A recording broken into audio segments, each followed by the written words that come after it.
출생 1973년 4월 22일 서울특별시 동작구 본로. 신체 186cm 79kg O형. 학력 서울 남성초등학교, 동양중학교, 경기상업고등학교 중등. 최종 학력 중졸.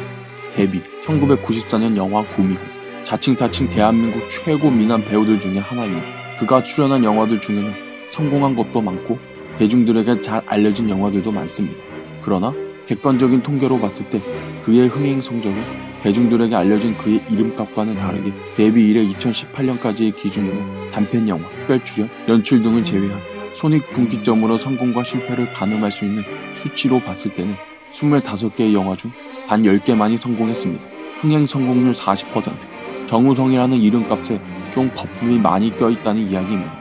솔직히 그 거품이 끼게 하는데 저 또한 일조를 하고 있습니다. 왜냐고요? 저도 그가 출연한 영화 단 한 편도 보지 않고 그냥 이름값만 보고 좋아했었으니까요. 게다가 그가 가진 중졸이라는 학력만 봤을 때는 정우성이라는 인물은 폄하당하기 쉽지만 우리가 그의 저학력에도 불구하고 그를 높이 평가했던 건 그런 약점을 감출 수 있는 뛰어난 외모, 올바른 품행, 그리고 UN 난민기구를 대표하는 친선 대사를 하는데 국제적으로도 한국의 위상을 드높이면서 좋은 일을 정말 많이 하고 있기 때문입니다. 그러나 과유불급, 약도 독이 되는 것처럼 그의 좌파적 정치 성향은 당연히 그럴 수 있다고 치더라도 그의 행보가 이토록 역겹고 반감을 사는 건 바로 UN 난민 홍보대사 때문입니다. 정우성의 국제적인 선행은 당연히 칭찬받아야 하고 정우성처럼 사회적으로 명망 있는 사람들이 노블레스 오블리주를 실천한다는 건 더욱더 장려해야 할 일입니다. 그러나 정작 프랑스를 비롯한 외국에선 노블레스 오블리주라는 단어는 사실상 사화가 된 지 오래라 일반적으로 쓰이는 말이 아니라고 하네요. 사실상 뒤늦게 한국에서만 유명해지고 널리 쓰이게 된 특이한 경우, 심지어 비정상회담에 출연한 여러 대륙의 동서양 외국인들도 프랑스인을 포함해서 그 말을 아는 사람이 아무도 없었다고 하네요. 그러나 모든 일에는 순서가 있는 법.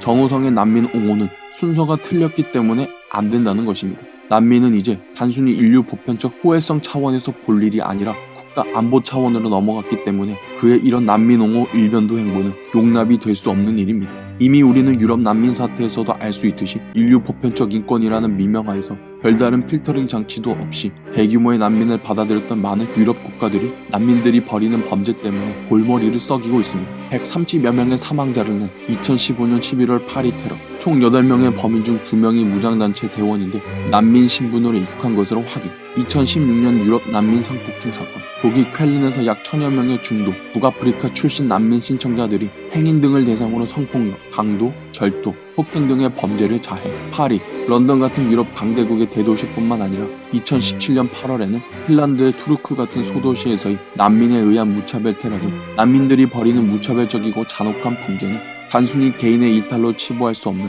국가적, 국제적 문제가 된 지 오래입니다. 이제 우리나라를 보면 슬슬 유럽 난민 사태와 같은 대규모의 국가적 문제가 될 것 같은 조짐을 보이는 것이 이미 난민 신청했던 예멘인이 2018년 7월 한국 여성을 성추행한 것은 물론이고 예멘에서는 합법이라 한데 한국에선 엄연히 불법인 카트라는 마약을 소지해서 징역형을 받았고 2018년 8월 중앙일보에서 제주 예멘 난민 50명을 검증하니 총든 사진 5명, 마약하는 사진 6명, 무려 14명은 무장 세력을 지지하는 게시물이 올라와 있었고 2018년 10월 제주 예멘 난민 4명에게서 카트 마약 양성 반응, 2019년 2월에는 시리아에서 활동하는 알카에다 계열 극단 조직 소속 우즈베키스탄인들이 한국행을 모색하고 있다는 유엔의 보고서까지.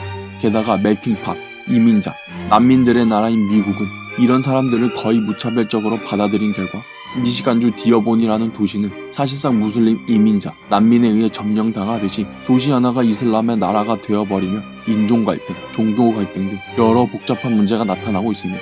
무슬림 난민들은 그들의 이슬람 율법만 따르지 난민을 받아준 나라, 난민을 받아준 국민들의 문화, 관습, 법은 잘 따르지 않는 경향이 있습니다. 난민이라는 가면을 쓰고 와서 원래 살던 주민들의 문화를 따르지 않을 뿐더러 무슬림들의 출산은 이슬람 율법에 따라 여전히 다산이 권장되기 때문에 다른 어떤 종교보다도 출산율이 높습니다. 따라서 이런 추세대로라면 무슬림들의 숫자는 기하급수적으로 불어나고 그들이 거주하는 나라의 대다수를 차지할 거라는 예측은 다문화, 난민 문제는 더 이상 단순 사회 문제가 아니라 국가를 구성하는 건 결국 사람이기 때문에 국가의 정체성, 나아가 국가의 존립 자체를 위협하는 문제가 된다는 것입니다. 이런 식이라면 자신들의 문화를 강요하게 만든 난민들은 더 이상 불쌍하고 도와줘야 할 사람이 아니라 다른 나라를 파괴하는 침략자의 관점에서 볼 수밖에 없는 것입니다. 저도 그렇고 많은 국민들이 무슬림 난민을 무조건적으로 반대하지도 혐오하지도 않습니다. 우리가 역사를 배우는 이유가 무엇입니까? 아무리 역사는 반복된다고 하더라도 역사를 통해 우리는